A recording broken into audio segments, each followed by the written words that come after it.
लग्नाच्या आधी तांब्या पण न उचलणारे मी आज चक्क बनवणार होते मिक्स भाजी. कारण आज होती भोगी, म्हणूनच मग आहे ना सासूबाई म्हटल्या, चल मग आज तुझ्याच हातची ना भाजी आम्हाला खायची. म्हणून मग सकाळी लवकर उठले आणि छान अशी भाजीची तयारीसुद्धा केली. पहिल्यांदा तर सगळ्या भाज्या चिरून वगैरे घेतल्या आणि त्यानंतर मग मसाल्याची सुद्धा तयारी केली. छान असं कांदा, अद्रक, लसूण, त्याचबरोबर खोबरं आणि ना तीळसुद्धा घेतलं होतं. छान असं ते बारीक करून घेतलं आणि त्यानंतर फोडणीची तयारी केली. फोडणीला पहिल्यांदा तर कढीपत्ता घातला आणि छान असा तो सुद्धा तडतडू दिला. त्यानंतर मग मिक्सरमध्ये जो मसाला बारीक केला होता तो छान असा तेल येऊपर्यंत परतून घेतला आणि ना घरगुती जे काही मसाले होते ना, समज आपलं गरम मसाला, मिरची पावडर, हळद, त्याचबरोबर धनापूड, सगळं काही मसाले मिक्स करून घेतले आणि छान असं परत एकदा ना तेल येऊपर्यंत सगळं परतून घेतलं आणि ना छान असं तेल सुटल्यानंतर आहे ना मी त्याच्यामध्ये भाज्यासुद्धा ॲड केल्या होत्या आणि ना जास्त काही शिजवत बसवायची गरज नसते. म्हणजे मी डायरेक्ट कुकरलाच भाजी लावणार होते,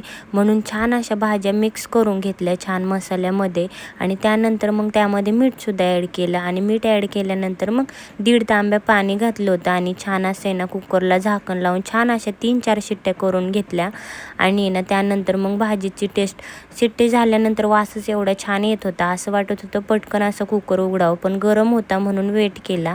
त्यानंतर मग ना छान कुकरच्या शिट्ट्या झाल्यानंतर पाहिलं तर भाजी इतकी छान आणि ना खरंच खूप छान दिसायला तर छान दिसत होते, पण आहे ना खाऊन बघितल्यानंतर की टेस्टसुद्धा इतकी छान झाली होती ना तिची.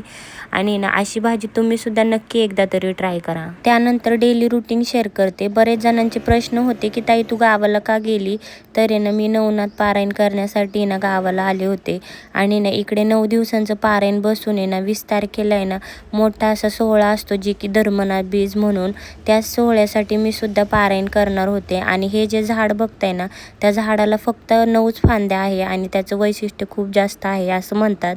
त्यानंतर इकडे ना पारायणाचा पहिला दिवस तर पार पडला, घरी आले ना असा आजचा दिवस होता.